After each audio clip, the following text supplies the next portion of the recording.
अस्सलामु अलैकुम।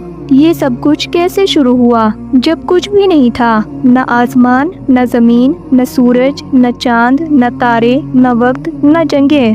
तब क्या था? इस गहरे सवाल का जवाब इंसानी अक्ल अपने दम पर पूरी तरह नहीं दे सकती, लेकिन अल्लाह ताला ने अपनी आखिरी और मुकम्मल किताब कुरान पाक में हमें इस हकीकत की झलक दी है। कुरान की छोटी मगर बहुत गहरी सूरत अल इखलास में अल्लाह ताला फरमाता है, कुलु अल्लाहु अहद, यानी कह दो कि अल्लाह एक है, वो अकेला है और उसका कोई शरीक नहीं, ना उसका कोई शुरू है और ना ही अंत। हज़रत इमरान बिन हुसैन रज़ियल्लाहु ताला अन्हु से रिवायत है कि नबी करीम सल्लल्लाहु अलैहि वसल्लम से पूछा गया, या रसूल अल्लाह, जब कुछ भी नहीं था तो हमारा रब कहाँ था?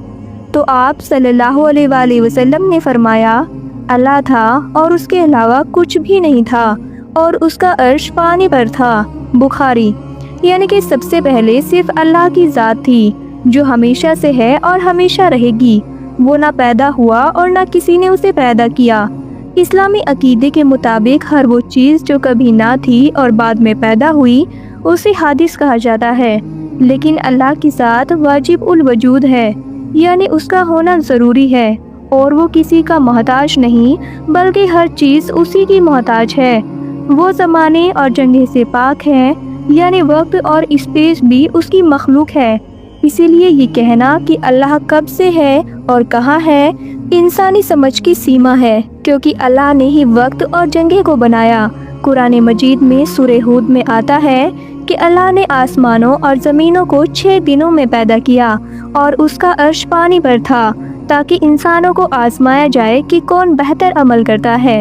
यहाँ 6 दिन से मुराद ज़रूरी नहीं कि हमारे 24 घंटे वाले दिन हों, बल्कि ये अल्लाह के इल्म में तय मरहले भी हो सकते हैं। इससे पता चलता है कि कायनात एक मकसद के साथ बनाई गई, बेकार या खेल के तौर पर नहीं। हदीस शरीफ में आता है कि अल्लाह ताला ने सबसे पहले कलम को पैदा किया, फिर उसे हुक्म दिया, लिख। कलम ने अर्ज़ किया, क्या लिखूं? अल्लाह ने फरमाया, क़यामत तक होने वाली हर चीज़ की तकदीर लिख दो। तिरमिजी। इस तरह जो कुछ होने वाला था सब लोहे महफूज में लिख दिया गया। एक और हदीस में आता है कि अल्लाह ताला ने आसमान और ज़मीन की तख्लीक से 50,000 साल पहले मखलूक की तकदीर लिख दी थी। ये सुनकर अक्सर सवाल आता है कि अगर सब कुछ पहले से लिखा गया है तो क्या इंसान मजबूर है? इस्लाम ये बताता है कि अल्लाह का इल्म पहले से होना और इंसान का मजबूर होना तो अलग अलग बातें हैं। अल्लाह जानता है कि इंसान क्या करेगा, लेकिन इंसान को सही और गलत चुनने की आज़ादी दी गई है।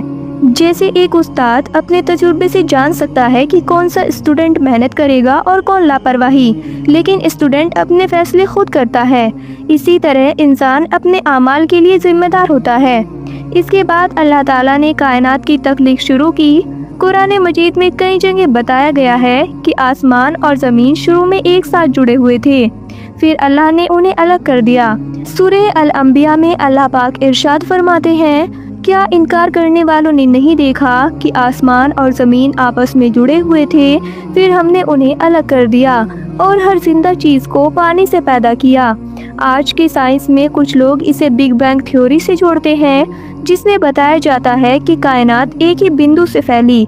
हालांकि कुरान का मकसद साइंस की किताब बनना नहीं, बल्कि इंसान को अल्लाह की कुदरत की निशानियाँ दिखाना है। अल्लाह ताला ने आसमानों को बनाया, फिर उन्हें 7 हिस्सों में तकसीम किया, जिन्हें 7 आसमान कहा गया। हर आसमान में अलग निज़ाम और अलग जिम्मेदारियां हैं, जिनका पूरा इल्म सिर्फ अल्लाह को है। सबसे निचले आसमान को अल्लाह ने सूरज, चांद और सितारों से सजाया। कुरान में सूरज को चिराग और चांद को रोशन बताया गया। सूरज खुद रोशनी देता है, जबकि चांद उसकी रोशनी को प्रतिबिंब करता है। ये बात साइंस ने भी बाद में साबित की। फिर अल्लाह ताला ने ज़मीन को फैलाया, उसमें पहाड़ों को गाड़ दिया ताकि ज़मीन स्थिर रहे।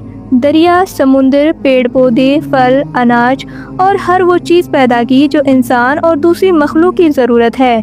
कुरान बार बार इंसान को सोचने की दावत देता है कि वो देखे कि कैसे बंजर ज़मीन पर बारिश होती है और वो हरी भरी हो जाती है। ये निशानी है कि जो अल्लाह ज़मीन को ज़िंदा करता है वही इंसान को मरने के बाद दोबारा ज़िंदा करेगा। اس کے بعد اللہ تعالیٰ نے فرشتوں کو نور سے پیدا کیا۔ فرشتے گناہ نہیں کرتے بلکہ ہر وقت اللہ کی عبادت اور اس کے حکم کی تعمیل میں لگے رہتے ہیں۔ کچھ فرشتے وحی لاتے ہیں جیسے جبریل علیہ السلام، کچھ روزی پہنچانے پر مقرر ہیں جیسے میکائیل علیہ السلام، کچھ موت لانے پر جیسے عزرائیل علیہ السلام، اور کچھ قیامت کے دن سور پھونکیں گے جیسے اسرافیل علیہ السلام۔ معراج کی حدیث میں آتا ہے کہ نبی کریم صلی اللہ علیہ وآلہ وسلم نے بیت المعمور دیکھا، جو کہ آسمان پر موجود کعبہ کی طرح ایک مقدس جگہ ہے، جہاں ہر روز 70,000 فرشتے عبادت کے لیے آتے ہیں اور پھر وہ دوبارہ لوٹ کر کبھی واپس نہیں جاتے۔ اس سے ان کی تعداد کا اندازہ لگایا جا سکتا ہے۔ اس کے بعد اللہ تعالیٰ نے جنات کو پیدا کیا۔ قرآن میں آتا ہے کہ جن کو بنا دھوئے والی آگ سے بنایا گیا۔ جن بھی انسانوں کی طرح عقل رکھتے ہیں، سمجھ رکھتے ہیں، اور انہیں بھی صحیح غلط چننے کی آزادی دی گئی ہے۔ اچھے جن بھی ہوتے ہیں اور برے بھی، انہیں بھی اللہ کی عبادت کے لیے پیدا کیا گیا تھا۔ اس کے بعد اللہ تعالیٰ نے حضرت آدم علیہ السلام کو مٹی سے بنایا، ان میں اپنی طرف سے روح پھونکی اور انہیں علم دیا، چیزوں کے نام سکھائے، پھر انہیں جنت میں ٹھہرایا اور ان کی جوڑی حوا علیہ السلام کو پیدا کیا۔ لیکن شیطان نے انہیں بہکایا، جس کے بعد انہیں زمین پر بھیج دیا گیا تاکہ انسان کی اصلی پریکشا شروع ہو سکے۔ یہیں سے انسانی زندگی کی کہانی شروع ہوتی ہے، ایک ایسی زندگی جس میں انسان کو اللہ کی پہچان کرنی ہے، صحیح راستہ چننا ہے اور اپنے اعمال کا حساب دینا ہے۔ اس پوری کہانی سے ایک اہم بات سمجھ میں آتی ہے کہ یہ کائنات یوں ہی نہیں بنی بلکہ ایک مقصد کے ساتھ بنائی گئی ہے۔ اللہ تعالیٰ انسان کو بار بار قرآن میں سوچنے کی دعوت دیتے ہیں۔